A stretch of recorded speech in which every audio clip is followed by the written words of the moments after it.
Let's get weird into it. Number 8. Exploding cars. Imagine it's the 1970s. You're cool. You've got shag carpet in your van, an 8-track player blasting the Eagles, and you've just bought a brand new Ford Pinto. It's compact, it's affordable, and it's got that distinctive slope. You feel like you've made a solid adult decision. What you don't realize is that you've just purchased a 2-door sedan with the structural integrity of a soda can and the explosive potential of a Michael Bay fantasy. You are driving a bomb. The Ford Pinto was a marvel of cost-cutting efficiency. To save a few bucks and a few inches of trunk space, the engineers placed the fuel tank right behind the rear axle, nestled snugly in the crumple zone. For those of you who aren't car nerds, the crumple zone is the part of the car specifically designed to, well, crumple. Placing a gasoline-filled metal box in the one area engineered to collapse on impact is like building a hospital next to an active volcano to save on heating bills. A gentle tap from behind, a fender bender that would barely scratch the paint on another car, could turn your stylish little Pinto into a raging inferno. The fuel tank would get shoved forward, punctured by bolts on the rear axle and spray fuel everywhere as sparks flew. You, the proud new owner, would be literally cooked alive in your affordable death trap. Now you might think this was a tragic oversight. An oopsie from the design department. You would be wrong. The idiot here wasn't a single engineer. It was an entire corporate philosophy. Internal documents, later known as the infamous Ford Pinto memo, showed that Ford knew about the problem. They knew people would die, but they did the math. The cold, hard, psychopathic math. They calculated that a recall to fix the cars would cost about $121 million. Then, they calculated the cost of letting people burn. They estimated 180 deaths and 180 serious injuries. They assigned a dollar value to each. $200,000 per death. $67,000 per injury, plus a few grand for the torched cars. The total cost of the predicted human suffering? A cool $49.5 million. $49.5 million is less than $121 million. So they decided to just let it happen. The decision to ban further production and force a recall only came after the memo was leaked, and the public realized that Ford's accountants were basically playing God with a calculator. For them, your life was just a number on a spreadsheet, and it was cheaper to pay for the funeral. Number 7. Backyard Javelins. There's a beautiful, misplaced nostalgia for childhood in the mid-20th century. A time before helicopter parents and safety warnings, when kids roamed free and learned about the world through skinned knees and broken bones. It was also a time when we gave children what were essentially weighted, metal-tipped spears, and told them to throw them at a target near their friends. They were called lawn darts, or more ominously, jarts. A lawn dart wasn't just a pointy toy. It was a 1-pound steel spike attached to some festive plastic fins. When you threw one up into the air, it would arc gracefully before plummeting back to Earth with enough force to puncture sheet metal. The goal was to land it in a plastic ring on the ground. The unspoken goal was to not puncture your little brother. For years, emergency rooms saw a steady stream of kids with skull fractures, eye injuries, and all manner of gruesome impalements. But the companies just slapped on a warning label. Not a toy for children. As if that ever stopped a kid from doing anything. It was like putting a "do not eat" sticker on a cupcake.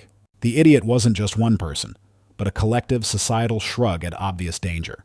But the shrug stopped in 1987. A man named David Snow was grilling in his backyard in Riverside, California, when he heard a scream. A lawn dart, thrown by one of his son's friends, had missed the target and struck his 7-year-old daughter, Michelle, in the head. She died 3 days later. Fueled by a grief you wouldn't wish on your worst enemy, David Snow launched a one-man crusade against lawn darts. He went on TV. He lobbied politicians. He showed them the pictures. He forced the country to look at this harmless family fun and see it for what it was. A recreational weapon. The Consumer Product Safety Commission, which had previously resisted a full ban, finally relented. They banned lawn darts from sale in the United States forever. All because one father turned his personal nightmare into a national wake-up call, forcing a nation to admit that maybe, just maybe, giving kids heavy metal spikes to throw around was a fundamentally stupid idea. Number 6. The Medicine Cabinet Killer. On September 29, 1982, in a quiet suburb of Chicago, a 12-year-old girl named Mary Kellerman woke up with a sore throat. Her parents gave her an extra-strength Tylenol. Within hours, she was dead. Later that same day, a 27-year-old postal worker named Adam Janus also took a Tylenol for a minor ache. He collapsed and died. His grieving family gathered at his home. In their shared distress, his brother and sister-in-law also took Tylenol from the same bottle. Soon, they were dead too. A wave of terror swept through Chicago. Healthy people were dropping dead for no reason. It was like a plague. What connected them? The only thread was Tylenol, America's most trusted pain reliever. Investigators quickly discovered the horrifying truth. Someone had been opening bottles of Tylenol on store shelves, lacing the capsules with potassium cyanide, and putting them back for unsuspecting people to buy. The idiot here wasn't a clumsy user or a greedy corporation. It was a monster. A faceless, malicious saboteur who turned a symbol of relief into an instrument of random, agonizing death. Cyanide is a particularly nasty poison. It works by telling the mitochondria in your cells, the tiny power plants that keep you alive, to just stop. It's the biological equivalent of a system-wide shutdown. Your body suffocates from the inside out, even as you gasp for air. The panic was absolute.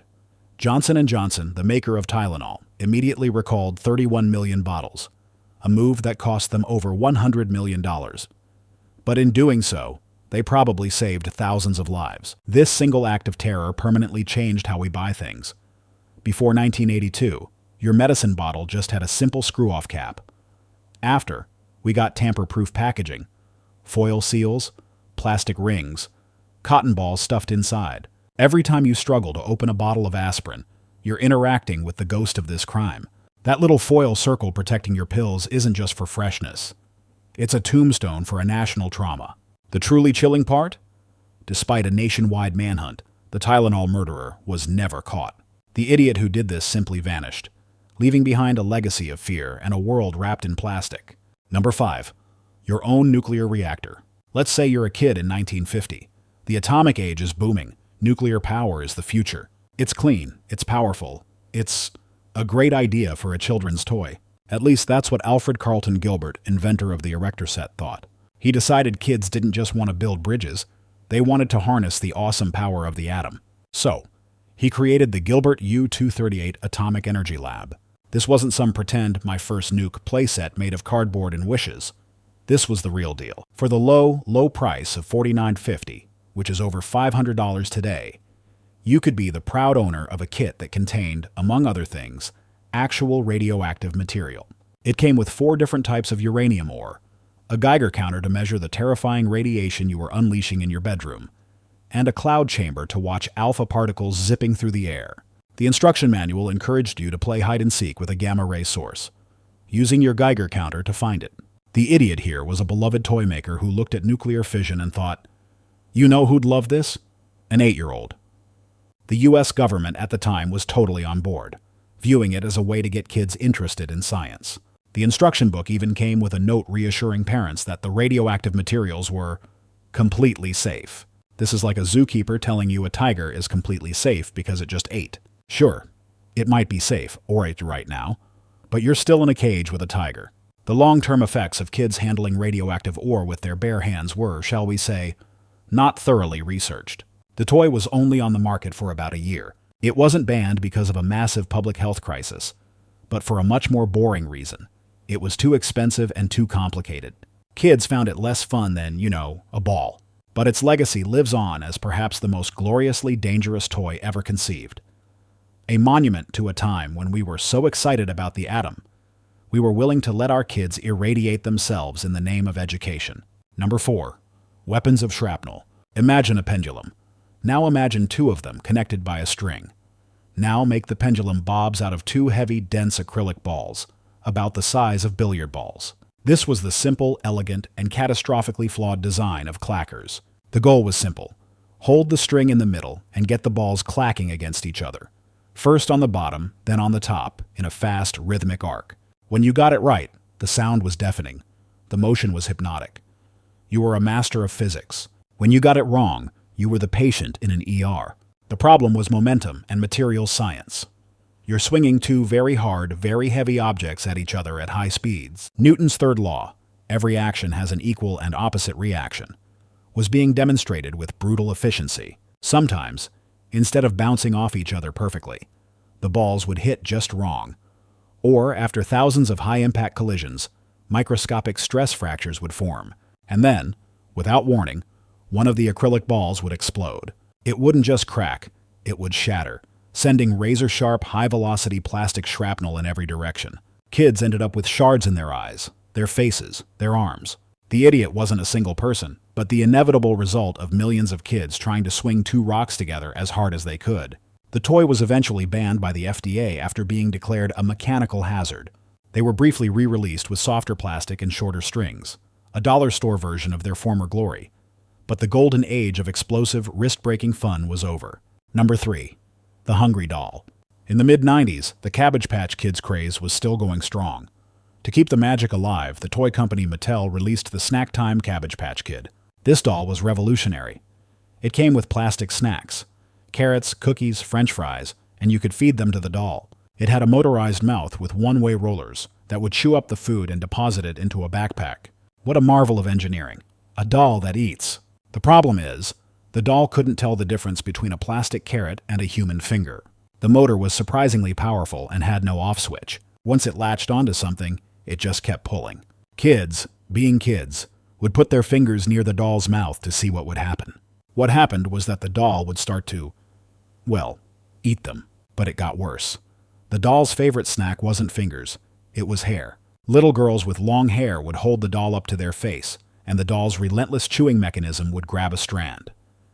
Then another, and another. The one-way rollers would keep pulling the hair in, scalping the child in slow motion. The only way to stop it was to literally rip the doll's head off or cut the hair. Reports flooded in of kids getting their hair and fingers mangled by their new best friend.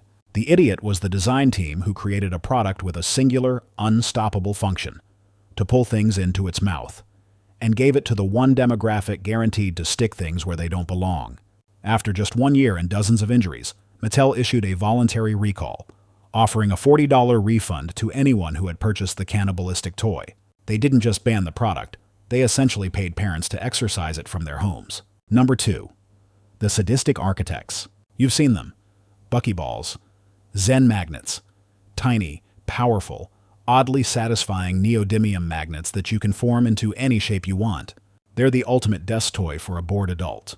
They are also, it turns out, one of the most insidious and dangerous things a child can swallow. And they will swallow them. They look like candy. If a kid swallows one magnet, it'll probably pass through.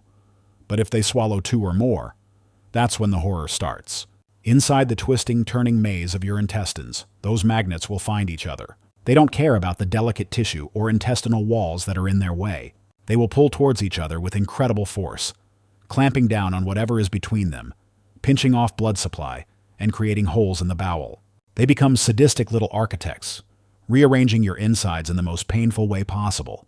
The injuries were horrific, requiring emergency surgery to remove the magnets and repair the perforated intestines. The Consumer Product Safety Commission saw the writing on the wall and issued a ban. But the creator of Buckyballs, Craig Zucker, decided to fight it. He was the specific idiot here.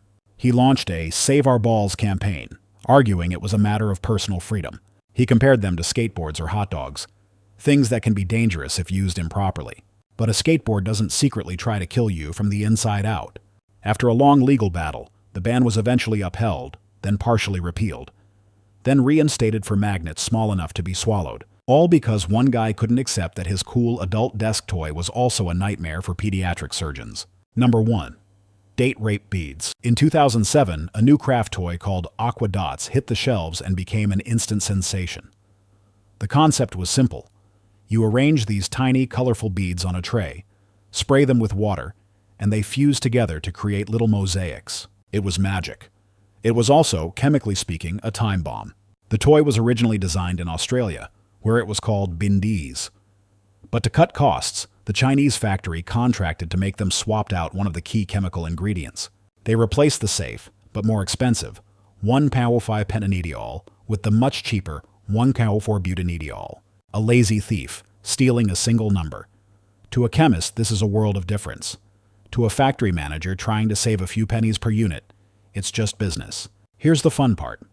When a child inevitably swallows some of these colorful little beads, their body metabolizes the 1,4-butanediol. And what does it metabolize it into? Gamma-hydroxybutyrate, GHB, the notorious date rape drug. Kids across Australia and North America started falling mysteriously ill. They would become dizzy, unresponsive, and then slip into comas. Doctors were baffled. It wasn't until a parent realized their child had swallowed the beads that the connection was made. The children weren't sick. They were overdosing. Their fun arts and crafts toy was secretly drugging them. The recall was massive and immediate. Millions of sets were pulled from shelves worldwide. The idiot wasn't the kid who ate the shiny beads. The idiot was a faceless factory manager, somewhere in Shenzhen, who, in an effort to shave a fraction of a cent off the production cost of a toy, accidentally created the most terrifyingly specific product defect in history, turning a children's plaything into a portable poison that made you forget all the secrets of the universe. Okay, my brain's tired. I'm gonna go find more weird stuff. You know what to do if you want to see it.